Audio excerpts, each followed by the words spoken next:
They told him his owner wasn't coming back, that the war had taken him, but he didn't believe them. Every day, he waited. Rain, snow, scorching sun, it didn't matter. He sat by the gate, eyes fixed on the road, tail wagging faintly at every distant figure. But the one he longed for never came. Dogs don't understand the concept of war. They don't know what it means when their human leaves in a uniform, carrying a heavy bag and wearing a solemn face. But they do understand love, loyalty, and waiting. This is the heartbreaking story of Max, a dog who refused to give up on his owner. A story of devotion, grief, and the unshakable hope that maybe, just maybe, one day, the person he loved most would walk through that door again. It all started on a crisp autumn morning. The leaves had just begun to turn golden, and the air smelled of damp earth and wood smoke. The distant hum of cars on the main road, the occasional chirp of birds settling in the trees. Everything seemed just as it always had, peaceful, ordinary. Max, a sturdy German Shepherd mix, was curled up at his owner's feet on the porch, soaking in the warmth of the morning sun. His ears twitched occasionally as he listened to the familiar sounds of the neighborhood, the postman's truck rolling down the street, children laughing as they raced past on their bikes. To Max, this was home. This was safety. But that morning was different. James, his owner, sat on the steps, staring down at his boots. His hands, strong and calloused, were laced together as if holding on to a thought he wasn't quite ready to share. Max sensed it. He could feel the weight in the air, the unease radiating from James, like a scent only he could detect. Then, finally, James exhaled deeply and reached down, ruffling Max's fur. "I'll be back soon, buddy," he whispered. "Take care of Mom, okay?" Max's tail thumped lazily against the wooden floor. His deep brown eyes blinked up at James, completely unaware that this wasn't like the times James left for work or a weekend trip. This was different. Margaret, James's mother, stood in the doorway, her arms wrapped around herself, as if bracing against an unseen chill. Her face was tight with worry, her lips pressed into a thin, pale line. She had seen this before. Fathers, sons, brothers leaving for war, their families left behind to wait. Some had come back, some never did. James straightened, adjusting the strap of his duffel bag over his shoulder. He turned to his mother, offering her a reassuring smile, but it didn't quite reach his eyes. "Mom, I'll be fine," he said. Margaret swallowed hard. "I know," she whispered, but her eyes, red-rimmed from a restless night, betrayed her true thoughts. Max watched as James stepped off the porch, his tall frame casting a long shadow in the morning light. He barked once, then twice, tail wagging hesitantly, as if expecting James to turn back, to call him to his side like he always did. But James didn't. He paused at the edge of the driveway, gave one last smile, and disappeared down the road. And then, the waiting began. At first, things felt normal. Margaret kept Max close, feeding him, taking him on walks, making sure he had everything he needed. She tried to keep a routine, tried to keep things steady. But every evening, around sunset, Max would sit by the gate, ears perked, eyes scanning the horizon, waiting. A week passed, then two, then a month. James's letters arrived like clockwork. Every time one came, Margaret would sit on the couch, Max curled up beside her, and she would read it aloud. "Tell Max I miss him. I'll be home soon." Max would tilt his head at the sound of James's name, his tail thumping softly against the couch. He didn't understand the words, but he knew that name. He knew it meant something good. But then, the letters stopped. Margaret checked the mailbox every day, hoping, praying. But there was nothing. The silence stretched, each day feeling heavier than the last. Then came the day everything changed. It was an afternoon like any other. The sun hung low in the sky, casting long shadows over the front yard. Max lay stretched out on the porch, ears twitching at the occasional rustling of leaves. And then, the sound of tires crunching against gravel. Max's head snapped up. A black car had pulled into the driveway. Two men in uniform stepped out, their faces unreadable, their movements slow and deliberate. Margaret appeared in the doorway. For a moment, she didn't move. Then, as if realizing why they were there, her breath hitched, and she clutched the doorframe. Max stood, his tail lowering, his ears flattening against his head. Something was wrong. He didn't know what, but he could feel it. The men spoke in hushed tones, their voices gentle but firm. One of them handed Margaret a neatly folded flag. Her legs buckled, and she collapsed onto the steps, silent tears streaming down her face. Max whimpered, nudging her arm, trying to understand. Where was James? Why wasn't he here? Why was Margaret making that strange, broken sound, the one he had only heard once before, when James's father had passed. The men stayed for a while, speaking softly, offering words meant to comfort, but Margaret barely heard them. And Max just sat there, confused, waiting for the moment when they would say whatever they needed to say and leave, so that James could come home. But James didn't come home. That night, Margaret didn't cook dinner. She didn't turn on the TV.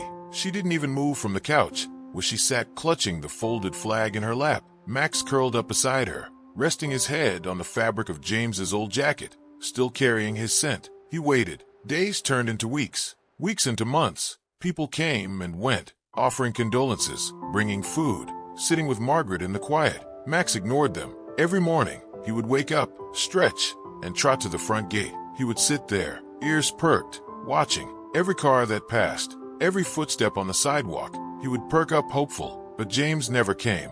Winter arrived, blanketing the world in white. Margaret tried to keep Max inside, worried about the cold, but he would whimper and scratch at the door until she gave in. He sat in the snow, his fur dusted with frost, watching, waiting. Neighbors noticed. Poor thing, they whispered. He's still waiting. They tried to coax him inside, offering treats and warmth, but Max always returned to his post. Spring arrived, then summer. Margaret stopped checking the mailbox. She stopped reading James's old letters out loud. Reality had settled in. She knew the truth. But Max still believed. One night, a storm rolled in. The wind howled through the trees, rain slashing against the windows like 1,000 tiny daggers. Thunder rumbled in the distance, growing louder with each passing minute. Margaret called for Max, trying to get him inside, but he wouldn't move. Lightning flashed, illuminating the yard in eerie white light. And for the briefest moment, Max saw a figure, a shadow on the sidewalk. His heart leaped. James. His tail wagged, his body tensed. But then the light faded, and the figure was gone. It was just a trick of the storm. Or was it? Max refused to leave his spot. Something told him to wait. Something told him that the story wasn't over yet. Then, one evening, as the sun dipped below the horizon, Max's ears perked up. Footsteps, slow, uneven, a scent familiar, yet different. A man, limping, approached the house. Max's heart raced. His tail hesitated for a split second, then wagged furiously. Could it be? The man stopped a few feet away, dropping his crutches. He knelt, tears streaming down his face. Max, James, scarred, thinner, but alive. The war had taken much from him. A leg, his friends, his peace of mind. But seeing Max, seeing that unwavering love and belief, shattered the walls he had built around himself. Max barreled into him, knocking him over, licking his face with frantic desperation. I knew you'd come back. Margaret rushed outside, gasping, hands flying to her mouth. James was home, and Max had never stopped believing. At first, everything seemed normal. Margaret did her best to maintain the routine. She fed Max at the same time every morning, played with him in the afternoons, and took him on long walks through the familiar streets of their quiet neighborhood. She talked to him as if he understood, telling him about her day, about the people who had called or stopped by to check on her. Max listened, his amber eyes locked onto her face, his ears twitching at the sound of her voice. He didn't understand the words, but he understood the tone, the loneliness beneath them, the sadness hidden in every pause. But despite her efforts, there was one thing she couldn't change. Every evening, as the sun dipped behind the trees and the sky turned shades of orange and pink, Max would make his way to the front gate. He would sit there, ears perked, eyes scanning the road, waiting. Margaret would watch from the porch, pressing a hand against her chest. "Come inside, Max," she would say gently. "It's getting late." But Max wouldn't move. Every car that passed made his tail twitch. Every set of footsteps on the sidewalk made his ears perk higher. A week passed, then two, then a month. James's letters arrived regularly at first. The sight of the envelopes always made Margaret's breath catch in her throat. She would open them carefully, smoothing out the pages before sitting on the couch with Max curled up beside her. "Tell Max I miss him. I'll be home soon." Max's tail would thump against the cushion, his nose twitching as he sniffed the paper. He knew that smell. It was James, his James. But then the letters stopped. Margaret checked the mailbox every day, hoping, praying, but there was nothing. It was an afternoon like any other. The sun hung low in the sky, casting golden light across the yard. The air smelled of freshly cut grass, and a soft breeze carried the distant laughter of children playing. Max lay stretched out on the porch, his head resting on his paws, eyes half closed. Then, the sound of tires crunching against gravel. Max's ears twitched. A black car rolled to a stop in the driveway. Two men in uniform stepped out. Their faces were unreadable, their movements slow and deliberate. Margaret appeared in the doorway. For a moment, she didn't move. Then, realization struck, and her breath hitched. Her fingers gripped the edge of her sweater so tightly that her knuckles turned white. Max lifted his head, sensing something was wrong. The men spoke in hushed tones, their voices gentle but firm. One of them handed Margaret a neatly folded flag. Her legs buckled, and she collapsed onto the steps, silent tears streaking down her cheeks. Max whined, nudging her arm, trying to understand. Where was James? Why was Margaret making that strange, broken sound, the one she had only made once before, when James's father had passed? The men stayed for a while, speaking softly, offering words meant to comfort, but Margaret barely heard them. And Max just sat there, waiting for them to finish, so James could come home. But James didn't come home. That night, Margaret didn't turn on the TV. She didn't cook dinner. She didn't even move from the couch, where she sat clutching the folded flag in her lap. Max lay beside her, his head resting on the fabric of James's old jacket. He inhaled deeply. It still smelled like him. He closed his eyes and waited. Days turned into weeks, weeks into months. People came and went, offering condolences, bringing food, sitting with Margaret in the quiet. Max ignored them. Every morning, he would wake up, stretch, and trot to the front gate. He would sit there, ears perked, scanning the horizon, watching, waiting. Winter arrived, blanketing the world in white. Margaret tried to keep Max inside, worried about the cold, but Max would whimper and scratch at the door, his body tense with frustration, his tail lowered in confusion. He needed to go outside. He needed to wait. Margaret sighed, pulling her coat tighter around herself as she opened the door. "Okay," she murmured, "just for a little while." Max rushed out into the snow, his breath coming in soft puffs of white. He sat by the gate, his fur dusted with frost, and he watched. Neighbors noticed. "Poor dog," they whispered. "He's still waiting." They tried to coax him inside, offering treats and warmth, but Max always returned to his post. Then spring arrived. Margaret stopped checking the mailbox. She stopped reading James's old letters out loud. Reality had settled in. She knew the truth, but Max still believed. One night, a storm rolled in. The wind howled through the trees, rattling the windows. Rain lashed against the house in thick sheets. Thunder rumbled in the distance, growing louder with each passing minute. Margaret pulled the blankets tighter around herself. She glanced toward the door, knowing Max was outside. She hesitated before standing, her bare feet cold against the wooden floor. "Max," she called, opening the door. "Come inside, boy." But Max didn't move.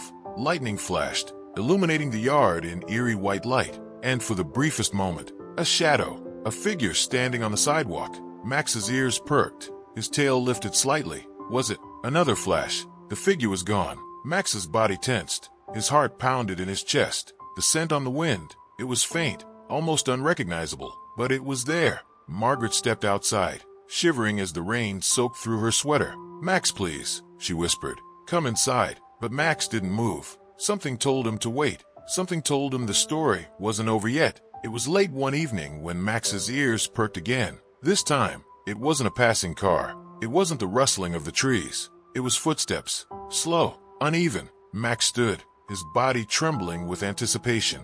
A scent familiar, yet different, carried on the breeze. Margaret, sitting inside, felt something shift in the air. She slowly got to her feet, her heart pounding. The footsteps grew closer. Then, a figure emerged from the shadows, stepping onto the porch. A man, scarred, thinner, a cane in one hand, his other gripping the railing as if steadying himself. "James," Margaret gasped, her hands flying to her mouth. But before she could move, Max did. A desperate, choked whimper escaped his throat before he barreled forward, crashing into James with enough force to nearly knock him over. James fell to his knees, laughing through tears, wrapping his arms around Max as the dog licked his face frantically. "I told you I'd be back, buddy," he whispered. Margaret collapsed onto the steps beside them, sobbing. Max whined, pressing his face against James's chest. He had never stopped believing, and now, finally, James was home. The evening was still, the air thick with the lingering warmth of the day.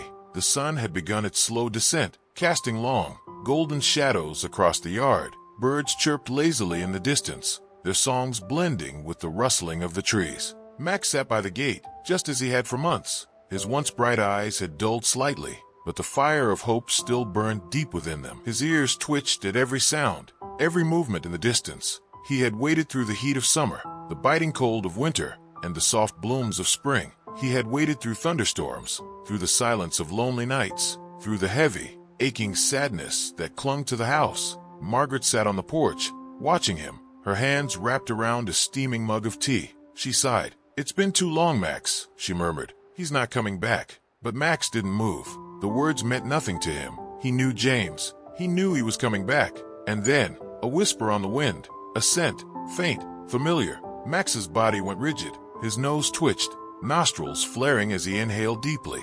His ears perked up, eyes suddenly wide, alert. Something was different. Something was happening. Margaret noticed the change in his posture. "What is it, boy?" she asked softly, setting her mug down. Max took a step forward, and then, footsteps, slow, uneven, a shuffle, followed by the soft tap of something against the pavement. Margaret frowned. Standing, a shadow stretched across the road, long and unfamiliar. Max's tail twitched. His heart pounded in his chest. The scent, it was stronger now. His mind raced. A battle between instinct and logic. Could it be? Another step, and then, through the dimming light, a figure emerged. A man, tall but thinner than before. His face was partially hidden by the shadows, but Max didn't need to see his features. He knew. The cane in his right hand clicked softly against the pavement as he took another slow step forward. His movements were hesitant, almost uncertain, as if he wasn't sure if he was dreaming or awake. Max didn't breathe. His tail froze mid-wag, and then, the man stopped a few feet away from the gate. He dropped his crutches, falling to his knees. Tears glistened in his eyes as his voice broke into the quiet evening air. "Max." The world shattered and rebuilt itself in a single instant. Max moved. No. Max launched himself forward with a force that sent gravel flying. The gate wasn't even a thought in his mind. He leaped over it as if it wasn't there, as if nothing in the world could stop him from reaching the man in front of him. His paws hit the ground for half a second before he collided into James, knocking him backward with a force that nearly sent them both sprawling. James laughed, a sound filled with disbelief, with relief, with something deeper than words. Max was on him, his paws pressing into his chest, his body trembling with frantic desperation. His tongue darted out, licking every inch of James's face, as if he couldn't believe it, as if he had to taste him, smell him, touch him to make sure this was real. Tears streaked down James's face as he buried his fingers into Max's thick fur, gripping him as tightly as he could. "Hey, buddy," he choked out, voice cracking. "I missed you too," Max whimpered, a strange mix of happiness and sorrow wrapped into one sound, as if to say, "I knew you'd come back. I never gave up. Where have you been?" James let out a breathless laugh, resting his forehead against Max's. "I'm sorry, boy," he whispered. I tried so hard to get back to you." Margaret was frozen on the porch, hands covering her mouth, her entire body shaking. For months, she had imagined this moment. For months, she had dreamed of it, ached for it, and now here he was, her boy, her son, alive. The sob broke free from her throat before she could stop it. James looked up, his breath catching as he saw her standing there, tears streaming down her face. "Mom." Margaret ran. She didn't care about anything else. Didn't care that her legs weren't as fast as they used to be. Didn't care that her breath was already coming in short, ragged gasps. She reached him, dropped to her knees beside them, and pulled him into a trembling embrace. James held onto her tightly, pressing his face into her shoulder, inhaling deeply, as if he was trying to make up for all the time he had lost. "I thought you were gone," Margaret whispered, her voice barely holding together. "I almost was," James admitted. His voice was hoarse, raw with emotion. Margaret pulled back, just enough to look at him, her shaking hands cradling his face. Her boy, her baby, scarred, thinner, but home. She swallowed hard, trying to compose herself. "But how?" "They said I was captured," James whispered. "They thought I was dead. We got separated. I spent months in a hospital overseas. I sent letters, but I guess they never made it." Margaret's breath hitched. She had grieved for him, buried the pieces of her heart. And now he was here. Max was still glued to James's side, his body pressed so tightly against him that he might as well have melted into him. James chuckled, scratching behind Max's ears. "You never stopped waiting, did you?" Max whined, pressing his nose into James's palm. James exhaled, running his shaky hand over his face. "I should have known," he whispered. "You never gave up on me, huh?" Margaret let out a broken laugh. "He never stopped," she said softly. Every day, every single day, he waited for you. James's throat tightened. He looked down at Max, his best friend, his shadow, the one who had held on to hope when the world had let go. Max looked back at him, tail wagging, eyes bright, full of love and relief. James let out a deep breath, pressing his forehead against Max's again. "You kept me alive, buddy," he whispered. "You don't even know how much." The sun had fully set now, casting the world in hues of deep purple and soft blue. But for the first time in a long, long time, the darkness didn't feel so heavy anymore. Max let out a content sigh, resting his head against James's chest. He was home. James was home. And finally, after all the waiting, all the pain, all the heartbreak, everything was as it should be. The war had changed everything. It had taken lives, shattered families, and left wounds, some visible, some buried deep within the hearts of those who survived. James was one of the lucky ones, or at least, that's what everyone told him. He had come back, but what they didn't see was how much of himself he had lost along the way. The battlefield had taken more than just his leg. It had taken his peace, his certainty, his sense of belonging. The nights overseas had been long cold and filled with thoughts he couldn't shake. Would he ever make it home? Would he ever see his mother again? Would Max still be waiting for him? Those questions had haunted him, but now, sitting on the old wooden porch of his childhood home, the familiar scent of pine in the air, the weight of his mother's gaze on him, and Max's warm body curled up beside him, he realized something. Some things don't change. Max hadn't changed. His love, his loyalty, his faith, it had remained steadfast through the seasons, through the silence, through the heartbreak. James reached down, running his fingers through Max's thick fur. The dog let out a soft sigh, his body relaxing against James's leg, as if all was finally right in the world. And maybe, just maybe it was. Margaret sat in the chair beside James, cradling a cup of tea in her hands. She hadn't said much since he returned, not because she didn't want to, but because she didn't know how. She had grieved him, buried him in her heart, learned to live without him, and now here he was, alive, changed. James had always been her strong, fearless boy, the one who laughed in the face of storms, who never hesitated to help a stranger, who had an unshakable confidence in himself. But war had left shadows in his eyes, shadows that weren't there before. She had noticed it earlier, when they sat down for dinner. The way his hand trembled slightly when he reached for his fork, the way he flinched when the neighbor's car backfired in the distance, the way his shoulders tensed, as if he was bracing himself for something unseen. The war had ended for the world, but not for James, and Margaret didn't know how to fix that. But then she looked at Max, at the way he rested his head on James's lap, his body pressed close, his ears twitching at every slight movement James made, and she realized, maybe she didn't have to fix it. Maybe Max already was. Dogs don't understand war. They don't understand the politics, the battles, the losses, but they understand love. They understand the sound of a voice, the scent of a person, the warmth of a familiar touch. And that's all that had mattered to Max. He hadn't needed explanations. He hadn't needed proof. He had simply known. James was coming back, and that belief had never wavered.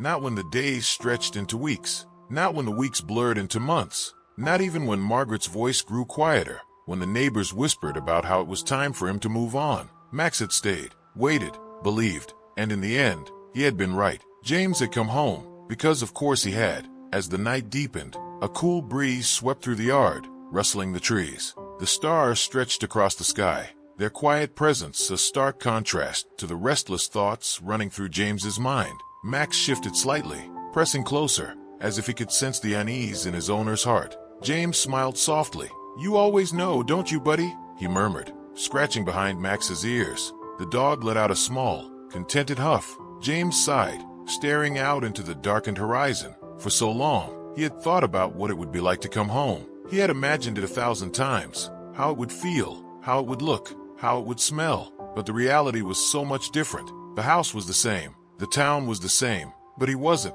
There were nights overseas, when he had convinced himself he wouldn't make it back. Nights when he had forced himself to accept that the life he had known was over. And yet, Max had never accepted that. Max had known something James hadn't. That home wasn't just a place. It wasn't just walls and familiar streets. It was a feeling, a promise, a certainty. And even now, as James wrestled with the weight of his memories, with the ghosts of his past, Max was here, steady, unwavering, a reminder that some things were worth coming home for. Margaret stood, stretching slightly. "I think I'll head to bed," she said softly, running a gentle hand over James's hair, just like she used to when he was a boy. James nodded, reaching up to squeeze her fingers. "I love you, Mom," he said. Margaret's eyes shone in the moonlight. "I love you too, sweetheart." She hesitated, looking at Max, then back at James. And finally, she said the words that had been on her heart all evening. "You know," she whispered, "I think he saved you."